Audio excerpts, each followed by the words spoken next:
It was a lazy summer afternoon in a small, lively neighborhood. The streets were silent, the air was warm, and four friends sat on the footpath, completely bored. Ollie looked around and sighed. "We need some action." Bilal yawned. Sam noticed an old cricket bat lying in the corner, and his eyes lit up. "Boys, it's time," he said. And just like that, the quiet street was about to turn into a stadium. Bilal stood up and shouted, "Cricket match. Who's in?" Within minutes, kids rushed out of their homes. Aunties peeped through their windows. Uncles brought their chairs outside. It wasn't just a game. It was becoming an event. The teams were formed with pure chaos. Everyone fought to get the best players. Hassan wanted Sammy, the guy who smashed a 6 last Eid. Ollie claimed him first. Finally, a bottle cap toss settled the argument. They marked the boundaries with bricks, tied a banner between 2 poles, and placed 3 wobbly chairs as the VIP stand. 1 goat and 3 kids became the official spectators. Bilal looked at the setup with pride. "It feels like a World Cup final if the World Cup was on my street." The toss happened with a Pepsi cap. Ollie flipped it dramatically, and a self-declared commentator shouted, "Ladies and gentlemen, destiny will now be decided by plastic." Warm-ups began. Well, kind of. One player tried to stretch and pulled a muscle. Another attempted a catch and dropped it on his foot. "We're not ready," Sem laughed. "We're legendary." The match began. Bilal, confident as ever, took the ball for the first over. He charged in and delivered straight into someone's window. "One more ball, and I'm calling your MOM," yelled the neighbor. Everyone giggled nervously. Soon, more people gathered to watch. Someone brought a speaker and started playing commentary music. A kid, too small for his sunglasses, became the umpire. And then came the first big 6.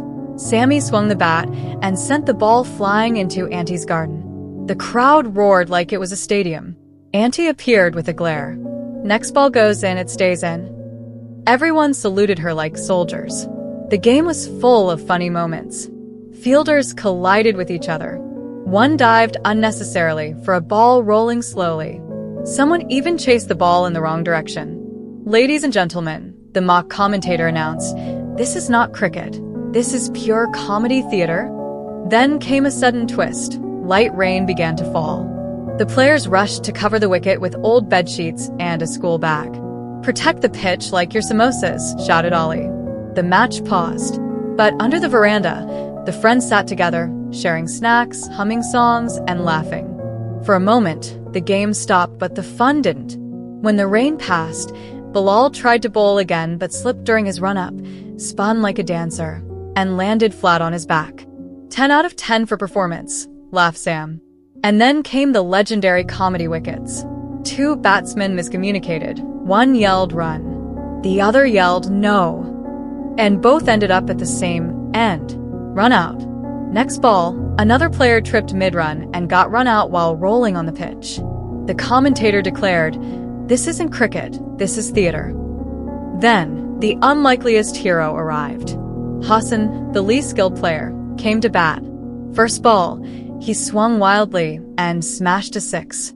The crowd erupted. Hassan lifted his bat like a pro. "Of course I meant to do that," he said, pretending it was part of his plan. The match tightened. It all came down to the last over. 2 runs needed from the final ball. Kids chanted, someone played a bucket like a doll. Hassan was on strike. Ollie whispered, "No pressure. Just don't mess it up."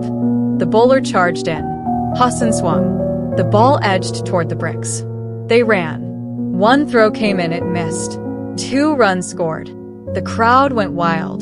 The street exploded with celebration. Water bottles were sprayed. Friends danced in the rain-soaked street. Someone like, subscribe, and share this channel.